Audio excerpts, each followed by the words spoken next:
Predicting where a market is going to go is really not what this is about. Just because I flip a coin and say it's going to be heads and it comes out heads doesn't mean I predicted the future. This is about dealing in an unknown future. Therefore, what's important is your 99.9% of the people are going to have to learn for themselves. These guys like to say, hey, 90% of our trades made money last year on our service. That's total bull. First of all, it doesn't exist. Even if you listen to the greatest traders who have ever lived, they all say less than 50% of their trades make money. What you would tell a beginner to have a good chance of being consistently profitable in this game. If you want to have success doing this, you have to do it differently than what most people are going to try and do. Welcome back, everybody, to Be the Trader. Today is going to be a great day because I brought in a special guest, Jason Shapiro. Jason is one of the market wizards, and so you definitely should already know his background. If you don't, you need to go pick up the book, read his story. But today, I didn't want to waste his time and go over his story over and over again because he's done that in many shows. Instead, I'm going to bring some value to all of you and talk about how Jason here would go from teaching one of his friends trading from someone knowing nothing. So Jason, welcome to the show, brother. Thanks for having me. Absolutely, man. So you're known as a contrarian trader. So how would you go about teaching someone to be more contrarian or start trading from scratch? So I think that it all kind of starts with conversations, in that trading to me is really no different than anything else that you're trying to have success in. There are clearly differences, but so what is it that you've had success in something else, and what has led to that success? I think it is really where I would start. And to get into the contrarian side, I would be saying, look, how many people do you know that have gotten involved in trading in the markets and all that? And how many people do you know that have had success doing that? And the answer will probably be, I know a bunch of people, and most of them have not had success doing that. So I would take it from there and be like, okay, so then how are you going to have success doing what others have not? You're really no different than them. Everybody's pretty similar in the way we think and the way that we're wired. So why would you be able to find success doing something that a lot of people haven't been? And where I'm trying to get to is you have to think differently. You have to approach it differently. If only 5% of the people have success over time doing this, then by definition, you have to think differently than what the other 95% are thinking. So how are you going to think differently? That's really kind of the conversation. And usually when I have that conversation with somebody, it starts to click in different things that they've done in their life and different successes or failures that they've had. And they can sort of look at that and say, oh, yeah, I remember when this worked and I did it differently than these other people were doing. And that's what worked. Right. And that will hopefully sort of click through with them, because I think it's very important to understand that concept. If you want to have success doing this, you have to, I'm not saying you have to do it my way or whatever, but you have to do it differently than what most people are going to try and do if you want to have success. And the sad truth is, no matter what I say and no matter what I do to get these concepts across, 99.9% of the people are going to have to learn for themselves. I did, I was a slow learner. Took me a good 10 years to figure out how to get this to where I have it now. And that was 10 years of making money and losing money and making, the whole yo-yo thing that most people will go through. Almost every single story that I hear about someone who started trading, as provided the story is long enough, if they started trading Bitcoin from the long side 4 months ago, then they don't have anything but good stories, right? But if you've given it a long enough time period, the stories really end up sounding exactly the same, and they sound exactly the same as what my story was. I got started when I was young and it was a bull market and it seemed exciting and I got into it and I made money in the bull market and Had no clue when that was going to end. Gave money back in the bear market. Tried to learn about bear markets. Okay, started trading that. And the bear market ended. I had no idea when that was going to end, so I gave money back, being short, during the next leg of the bull market. And then you start to learn more, and you learn about fundamental, technical, everything, and you read a lot of books, trading psychology, and you go through the whole thing, and hopefully you end up getting to a place where you can make this work for you.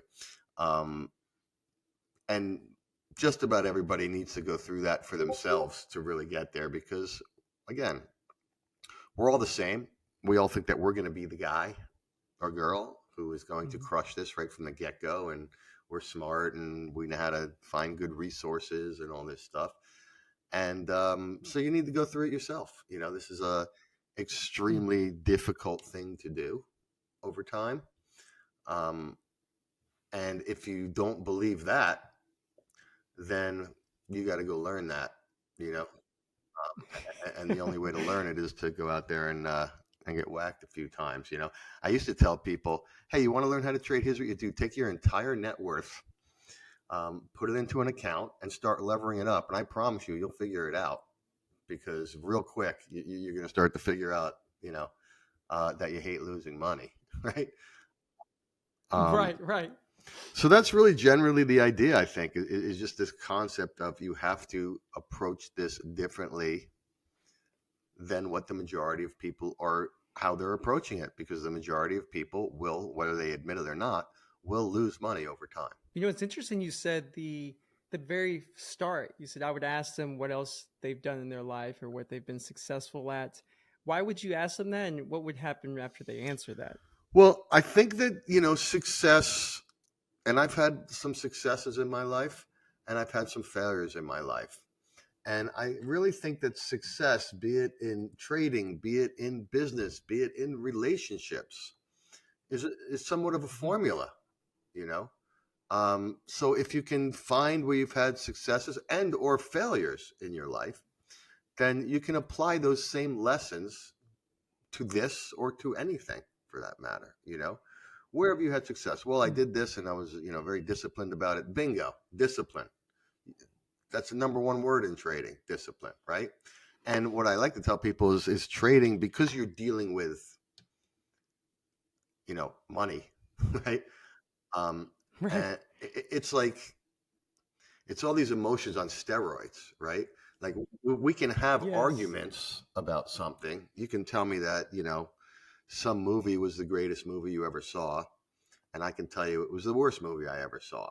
And we can argue about it, but there's no conclusion at the end of the day, right? You have your opinion, I have my opinion. That's what makes the world go round. And you're not going to lose anything. Let's say I'm totally right that the movie was horrible, and you're totally wrong that you think the movie was great. It doesn't matter. You're not going to lose anything by thinking Yeah. if, in fact, you'll gain. If you enjoyed it, you watch it and you enjoy it. Okay, great. Who cares if I enjoy it, right? But with trading, it ain't about that. There ultimately is a right or wrong, right? Which is ultimately you make money and that's right, or you lose money and that's wrong, right? So you really have to get these emotions like discipline and all this down, because if you don't, it's going to cost you. Hey, we wouldn't be able to do these face-to-face interviews if it wasn't for our sponsor, Cobra Trading. So if you can just give them a few seconds of your time, we'd really appreciate it. Cobra Trading is the go-to broker for day traders and short sellers. And I'm not the only one saying this. In fact, Benzinga awarded Cobra Trading as the go-to broker for short selling. They have a heavy focus on direct market access order routing, so you have the fastest execution. They have some of the best locate prices and availability. They also have amazing customer service. I've experienced many different brokers, and it's why I use them every single day and why I'm proud to have them as our sponsor. Sign up now by clicking the Be the Trader referral link below and earn 1 free month of software with Cobra and 25% off all commissions. Now let's get back to the show. Do you feel like the real world, if you will, in terms of standard jobs, because these are going to be people who are probably coming from that type of world, do you think there's situations where they can emotionally be prepared? Like, is there any actual jobs out there that can prepare you for trading? Because trading is at a whole nother level of emotional when it comes to your own equity? It's different than a normal job, clearly. There's a lot of people that, and I'm not judging anybody by how they live their lives and how they Yeah, choose of to get course. by. But there's a lot of people that can be very successful within big organizations, big corporate organizations. They know how to, weave their way amongst that whole thing and succeed in the politics of it all and all that. Um, this is not that. This is the opposite of that, right? Um, so if you're good at that, that's the other thing. If you're good at that, then be good at that, and you don't have to get into this, right? Um, but it's like this is gambling at the end of the day, and I usually equate it when I talk to people about this to gambling because most people have at least tried to gamble. Most, at least men that I know, have tried to bet on football and understand football. Well, people love to follow football. It's obviously the most popular game there is. Not to say that women don't follow and bet on football, but they're usually smarter than that. But men enjoy that. So I usually equate it to gambling on football. And I usually say, look, if you know that the best team in the NFL is playing the worst team in the NFL, it's pretty easy to know who's going to win the game, right? But that's not Yep. has nothing to do with betting on it. Who's going to win the game has nothing, zero to do with if you're betting on it, right? If you're betting on it, it's all Mm, about are they going to beat the point spread, right? So if they're the best mm, team and they're playing the worst team, well, the point spread's probably, whatever, 18 points. You've got to know if they're going to beat them by 18 points or not. That's the point. Knowing that they're going to win tells you nothing, right? And it's the same mm, thing in the markets because the markets are a discounting mechanism, right? Just like the point spread is a discounting mechanism. Everybody knows that this team is the best team, and everybody knows that this team is the worst team. So there's going to be a big point spread that's going to adjust for that. And the markets are no different. I had somebody come to me, I don't know, about 4 or 5 months ago, who was a friend of a friend, and he told me he wanted to get into trading.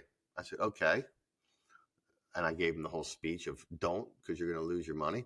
But he's like, look, I want to give it a shot. I want to see. What can you tell me? Blah blah blah. And we got to talking, and I said, have you done anything? He said, yeah, I own Apple. I own Apple stock. I said, okay, well then let's talk about Apple stock. Why do you own Apple stock? Well, it's a great company. I own all their products. I said, okay, but is there anybody out there that doesn't know that Apple's a great company? Is there anybody out there that doesn't know, that doesn't have an Apple? I don't have an Apple, but I do have Apple products. Having said that, I have a MacBook and all that stuff and an iPad. Is there anybody that doesn't know this stuff? And that's what you have to figure out. What is coming in the future that nobody, it has to be better than people already think for the stock to go up. mm.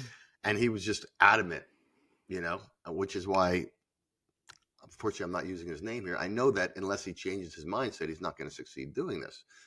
Because he's like, look, no, he goes, Jason, I'm just telling you, Apple's great and Apple stock is great and it's always going to be great.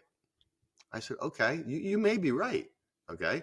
Because maybe they will continue to have this product lines that nobody else has and they will do great and come up with new stuff and maybe they will be great. But to say that something is definitely going to do something, already your mindset is wrong. There is no wrong. Like I say, I can sit here and say the best team is definitely going to beat the worst team. First of all, there's no definitely, but let's say that I can say it's 99% chance the best team's going to. It means nothing. That doesn't tell me anything. I got to know the point spread, right? I got to know if it's going to beat them by the point spread. Mm. And it's the same idea. Apple has to beat by the point spread, right? And the point spread is Yep. essentially everybody knows it's a great company. Everybody knows they have great products. Everybody knows that everybody has all their products. So it has to beat that point spread if it's going to earn you excess returns, right? And I think that Right. that's what people, for whatever reason, don't want to understand about the market. It's the first thing you'll learn in Mm. any kind of finance textbook. The market is a discounting mechanism, and that's the hard thing for people to get for whatever reason. So let's say you find someone who some for some odd reason they're very humble. They completely understand that they could be wrong constantly, and they come to this game with you to you and say, you know, I don't know anything, and I also can't predict. I know it's all unpredictable. It's all probabilities. Uh, and they have the right mindset per se. What would be the next step for them then if they at least have they could get past that conversation with you and they're like, okay, you might have some hope. Try your hand at this. Like, learn this first. I mean, quite frankly, the first thing I tell people to do is read the Market Wizards books, and I'm not even talking about the one I'm in. I was in the last one. I'm talking about the first two Market Wizards books, Market Wizards 1, Market Wizards 2, and actually the hedge fund Market Wizards. I thought was great too. Yeah. There were parts of that were great too. I go read those books and then come back to me. That's always what I've told people, Mm. and let's talk about it because I believe that everything you need to know about this game are in those books. And then it's just a question of, people are funny. You look at politics or you look at religion or you look at anything that creates big emotions, right? And one-sided thinking, right? And people hear what they want to hear, Mm. like what Biden just did his thing the other night, his State of the Union. And what did you have? You had everybody on CNN saying it was the greatest State of the Union thing that ever was done.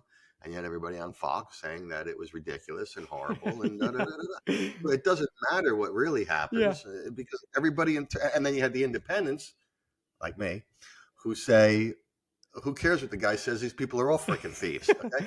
So, and that didn't change based on what he said in that speech either. So I didn't change either. Right. Right. So they go, to me, all the information you need is in Market Wizards. But the question is, are you going to be open to the information or are you going to see what you want to see? Right. Mm. So I like to tell people, go and read those and then come back and let's talk about it. Let's talk about what the different people said and let's talk about what that means for the market and all that. And then from there, let's start to observe some of these things. Let's write down some of the things, right? Yep. Some of these rules. Like I believe that there is actually somewhat of a rule book to trading, okay? And you won't necessarily believe that rule book, but if you follow things along, if we could write down the rule book, 15, 20 rules to trading, right? Cut losers, let winners run, these type of rules, then let's start to observe things. So if we have this list of trading rules that we can follow, now we can follow it. Let's pick a market. Let's pick a stock. Let's pick an asset, whatever. And let's start to watch it and let's see if these rules apply, right? And as we're watching whether these rules apply, tell me what you think, right? You would want to do here. Let's see if they fit these rules and whether they do or they don't, let's go ahead and log it and see what happens as time goes on, right? Yep. And the issue with this is any one trade, anything can happen, right? But over the course of 100 trades, the rules, so to speak, will most likely work, right? Yep. An example of one of the rules that I believe in personally is you don't buy the laggards, you buy the leaders, right? So there's been a thing recently I noticed where a lot of people saw gold take off and maybe they missed it and silver didn't really take off. So they want to play silver as the catch-up trade to gold. I personally think that's a bad idea over time. Now, today, silver's up a lot more than gold. So today that trade is working, right? But I would make the argument that according to the rules, that that's not a great trade. So let's see. Let's mark it down here. So we bought silver here. Let's see. I would personally buy gold, but let's buy silver and let's see what happens. And let's start to market so that we can see these rules. So that way you can see in lifetime that these rules actually work, right? Or you could say, hey, this rule doesn't seem to work, and you can mark this down and start to learn what the rules are to this, because the rules are kind of strange in trading. You know what I mean? Yeah. Don't take your gains, take your losses. People don't want to do that. They want to take their gains and they want to add to their losers because then they want to average down. So, you know what I mean? Yeah. And you smile because you know that that's not a good thing to do, right? Yep. But originally you probably did. That's what Yep. people want to do, right? And so you have to know the rule and then watch it in live time and so that you can reinforce the rule, so to speak. Hopefully, otherwise you're just going to do it like you did and learn it the hard way, like I did, like many people do, right? But hopefully this is a way to do it without learning. And I think that keeping a diary and keeping all those things for trading is really, really super important. If there was key pillars or foundations that you believe someone needs to have in terms of rules, or it could be a rule, could be many rules. It could be just like key principles, maybe. It could also be known as a rule that you believe that if you're teaching someone, they need to have to at least understand and be have a good chance of being consistently profitable in this game. I think the understanding, and this takes people a very long time to get, and some people never get, the understanding that predicting where a market is going to go is really not what this is about, right? Predicting the future is not what this is about, because if it were about that, you would never win, because nobody can predict the future consistently over time. And understanding what predicting the future means. Just because I say this stock's going to go up and it goes up doesn't mean I predicted the future. Just because I flip a coin and say it's going to be heads and it comes out heads doesn't mean it predicted the future, right? Right. You have to really, to me, the most important thing is that this is not about predicting the future. This is about dealing in an unknown future. So therefore, what's important is your risk management, your discipline, your patience, and your risk management. That's what matters in this game. Nobody wants to believe that, and particularly when they get into this game. They want to believe it's about finding things, being able to predict that something's going to go up or down. Right. And it takes a long time to understand that you're not really going to do that any better than anybody else, right?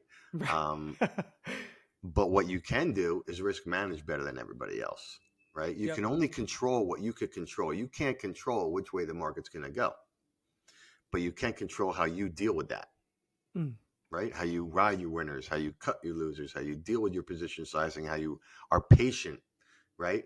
Right. Markets are moving all day long. Every asset's going up, down. It's very exciting. You know what I mean? But that doesn't mean that there's an opportunity, right? So, you can control being patient. You can control cutting losses. You can control letting winners ride. These are the things you can control. So you have to be very good at controlling those things. Controlling it, whether something's going to go up or down, that's completely out of your control. That's a good point. And that took me forever, because like the marketing out there, it's like, no, it's going to move up XY percentage, so like, well, that's I mean, a huge part of the problem. now you're hitting me in a sore spot. Yeah. You want to elaborate? That's fine. Well, the marketing out there is terrible, and it's not just sort of what I call the shills on the internet that are selling their service. It's not just them. It's TV, CNBC, and all this stuff. The things that they are teaching to believe about the market are just completely untrue, because the market is a discounting mechanism. Okay. And they're not doing that. They're saying, oh, look at this company. It's doing great. Buy it. Okay. But, you're sitting on TV saying that. Then doesn't that mean that a lot of people know that already? You know what I mean? And to the point, you're going to say to me, well, everybody knew NVIDIA was doing great and that thing went straight up. Okay. But if you really look at it, and the proof I can show you, and if you go back and look at some of my videos on YouTube, was that the vast majority of people were trying to short NVIDIA that whole way up. Okay. So therefore, the good news was not discounted in, right? Because they were shorting it, as I'm sure you can attest to, right? You talk to people all the time. I see a lot. Yep. Everyone was shorting that thing. Everyone was shorting it, right? And so therefore, the good news was not discounted in, because they were betting against the good news, right? Yep. So that's really the point, right?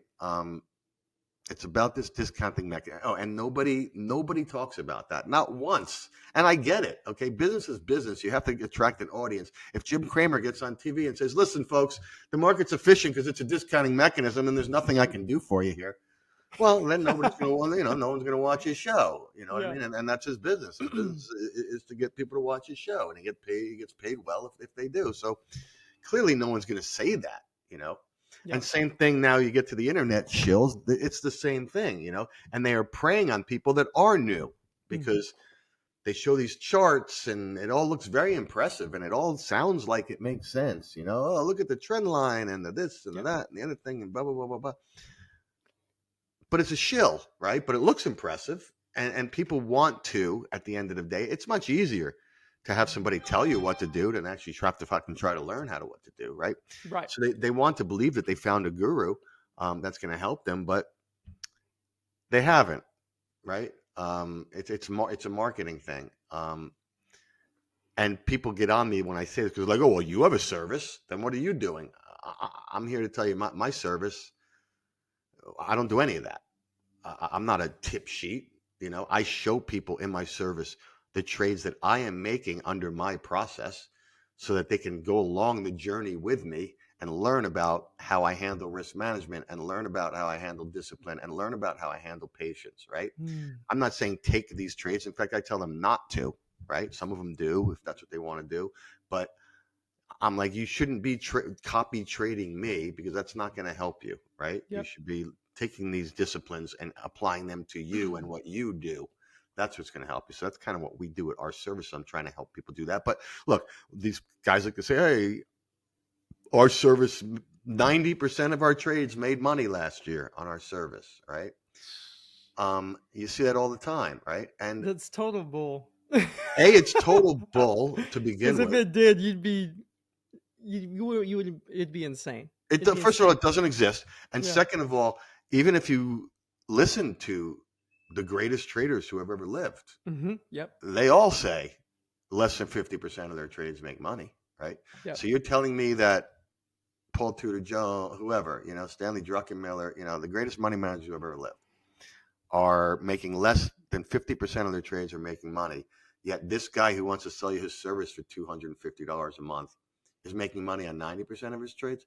That's if you can't smell that bullshit out, then you're going to have a problem going forward anyway. Yep. But even besides that, even if 90% of the trades were making money, that doesn't matter because if you make $1 on those 90 trades, you made $90, right? Yep. And then that one trade, you lose all your money, right? Yep. Then that's a net loser anyway. And that is a way to make money on 90% of your trades, right? Is you just never sell them. You never get out, right? And and eventually they'll come back. And then you get out, you say, hey, there's another trade I booked, I bought the thing at 50 and 8 years later, it's back to 50. I sell it. I didn't lose money on that trade. Okay. But every once in a while, that thing's going to go to zero. Right. And where it hurts even more clearly is when people are shorting stuff, right? They'll short something. It's way worse. Yeah. They'll short something and they'll never get out of that short. I mean, this is what happened with the NVIDIA thing, right? People were shorting NVIDIA at 200, 250, 300.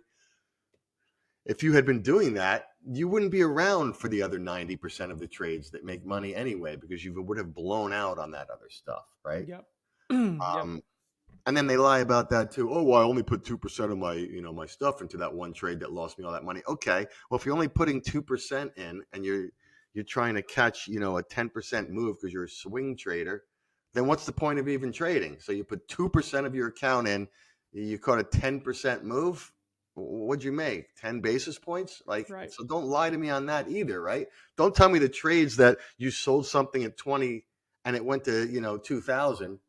Doesn't matter because I sized it so small. And what, you size the other ones that you made your little 10% swing? You size those big?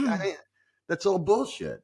It's all bullshit. So that's a very dangerous thing that people get into too, which again is something that they're not necessarily going to believe me on, but they will learn for the themselves. Hard way. But if you have, most people can sniff this out if you just take a second, right? If you just look to things that right? Whatever it is you do, or I'm sure scammers that do it too, and the personality and the sales pitch is the same. You can recognize in people's personality what you've seen in other people's personalities that have turned out to be dog shit, right? Right. And that's an important thing to do, and I've had a lot. I did actually make a video about this very subject a few weeks ago, and I had a lot of people come back to me going, man, I wish I saw this video a couple of years ago. This guy, I didn't mention anybody specifically, but it's pretty clear a few of the people that I can. And they were like, oh, this guy scammed me. And, I lost a bunch of money with him. And now I'm fucked. And, it's sad in a way. I get it. People are looking to put food on their table. I get it. But the thing about this business that I love about it is there's real money involved, man. You know what I mean? And this is real lives. And you get someone to pay you this stuff because you're able to bullshit them. and they lose a bunch of money. You know what I mean? These people have children, man. You know what I mean? Yeah, Like it shit, you sucks. know? Sell them a hamburger, you know, that you claim is the greatest Yeah. hamburger in the world, Yeah. and maybe it's not, Yeah. okay, but whatever. It's a hamburger. They can cook it. They can eat it. You're not hurting anybody. You know, Right. they might have overpaid a little bit for your hamburger because they believed that you said it was the best thing in the world, and you know whatever. But you know, lives have been fucked up because of this. And again, buyer beware. You know, no one forced you to buy their thing, and nobody Right. forced you to True. trade their thing. But so it's up to you. But I don't know. I don't like it, and that's why that's one of the reasons why I got into this whole thing was. You know, and I have people that are like, oh, you know, if you did this and that, you could get a lot more people to sign up. I'm like, but that's not what I'm going to do. You know, first of Yep. all, I want people to sign up that understand what they're getting into. They're getting into, I'm not going to turn your 10 grand into $1 million in the next 6 months. Okay. Yep. Um, and if that's what you think I should be doing, then by all means, you should join somebody else. Right. I always tell people, I am going to try very hard to get you to stop losing money. Let's start there. Yeah. Let's Yeah. get you to stop losing money first, right? That join my service for that. Yep. And then we can talk about, you know, the same things that will help you stop losing money will help you make money. But um, anyway, so that's the whole point about. Well, I'm glad you brought that up, Jason, because at the end of the day, like, because we're talking about what you would tell a beginner, I think a beginner also needs to know that too, that this is part of this world. What I like to do now is give you an opportunity, if you can, just let people know how they can find out more about you, because I know they're probably gonna be like, well, how do I reach out to you if I do want to learn more about you? Yeah, so I mean, the easiest way to reach out to me is we're on Twitter under crowded underscore RPT underscore, no, crowded market report. So it's like crowded underscore MKT underscore RPT. Okay. And I have a lot of people reach out to me on that, and I'm on the screens all day. I'm not a very active trader, and I'm checking the Twitter. Well, I get the message on my screen pops up, being so I'll see it now. And most people, as long as they're not asking me something or being jerks, I'm more than happy to say, hey, here's what I think or whatever. You know, um, I do videos on YouTube. We do at least one a week. Mm. Recently, it's been a couple more, but at least one a week, and that's totally free. And what I'm focusing on most of those videos are these concepts that I'm talking about. I'm not going buy S&Ps right now because they're about to go freaking up. I'm guaranteed. You know, I'm not doing that, Yep. right? Because you know, I know that that's not real, right? And I don't need people, you know, coming at my door and shooting me because I told them S&Ps were going up and they went down. You know what I mean? Yep. I don't do a lot of market calls like that, although I do some, right? And even when I do them, it's not like that. It's like, you know, I think the risk reward is in the favor of this here and because of this, right? Mm. And that will then go back. And if you look at my other videos that talk about what risk reward means to me and what discipline means to me and all these things, that's what most of my videos will focus on. Perfect. So that's all free on YouTube under Crowded Market Report. And then we do have a webpage, Crowded Market Report, that includes a newsletter and, you know, and a Discord page and all this stuff that we do on that. And if you really want to take it to the next level, because you think maybe I know what I'm talking about, then we've tried to keep that very, very affordable for people too. But, you know, that's, if you're at that point, then great. And if not, check out all the free stuff. I think that will help a lot too. Perfect. Well, thanks, Jason, so much for sharing today, because I know there's a lot of new traders who are going to watch this. They're going to learn at least what they need to do and how they need to think and how to get started. So thanks again, my man. And again, maybe we'll bring you back in the future, brother. Awesome, man. Great talking to you.